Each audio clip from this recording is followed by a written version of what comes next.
Kumakalat ngayon sa internet ang video kung saan makikitang nagkainitan ang mga security guard ng Dasmariñas Village at ang kampo ni Makati Mayor Junjun Binay at Senador Nancy Binay. Yan ay matapos hindi payagan ng mga guard na palabasin sa isang gate ng exclusive subdivision ang convoy ng mayor. Sa isang punto makikitang naglabas ng baril ang ilang tauhan ng mayor. Pero giit ng kampo ni Binay, mali at malisyoso raw ang report ng Philippine Daily Inquirer tungkol sa nangyari. Hindi rin daw totoong ipinaaresto ang mga security guard. May report si Rafi Tima. Kumakalat sa social media ang kuhang ito noong November 30 sa eksklusibong Dasmariñas Village sa Makati. Pinahintulutan ng pahayagang Philippine Daily Inquirer ang GMA News na gamitin ang video na in-upload na rin ng ibang user ng YouTube. Makikita ang 4 na sasakyang convoy ni Makati Mayor Junjun Binay habang palabas ng subdibisyon.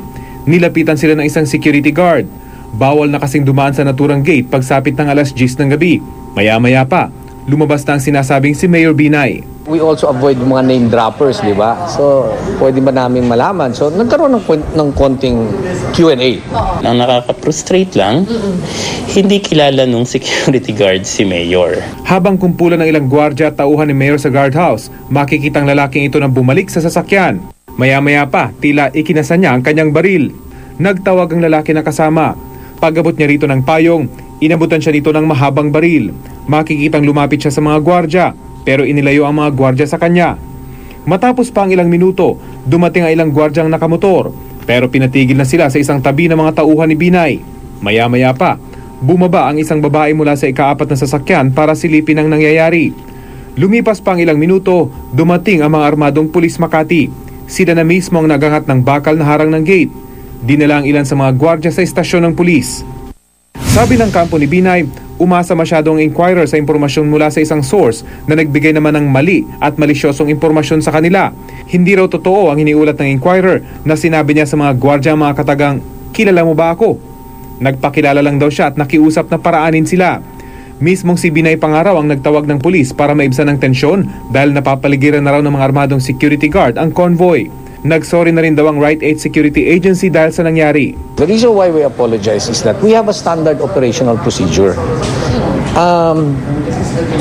For 3 government officials, we extend courtesy for security reason. That goes for the President of the Republic of the Philippines, the Vice President of the Republic of the Philippines, and the Mayor of the area that we are guarding. Ayon sa hepe ng Makati Police na si Senior Superintendent Manuel Lucban, inibitahan lang para sa custodial questioning ang mga gwardya.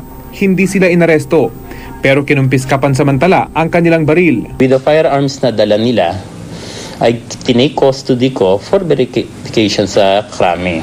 Ayun kasi ang procedure natin eh. And right then and there, makuha natin sila, ma-turn over natin sa mga supervisor, na sila, kasamang umuwi na nung kanilang... Nasa 1 oras lang daw ang mga gwardya sa presinto. Ayon sa kanilang agency, standard operating procedure dapat sa kanila na kapag presidente, vice-presidente o mayor ng nakakasakop na lungsod ang sakay ng sasakyan, padadaanin agad kahit sarado pa ito.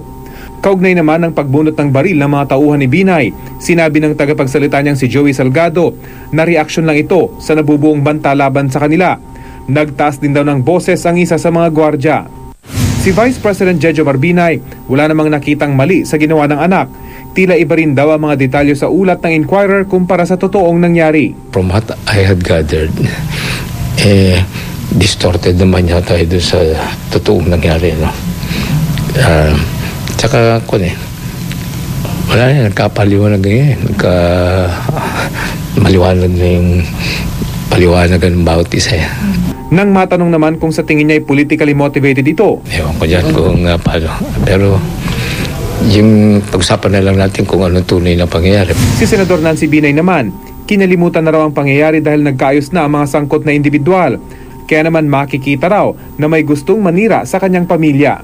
Rafi Tima, GMA News.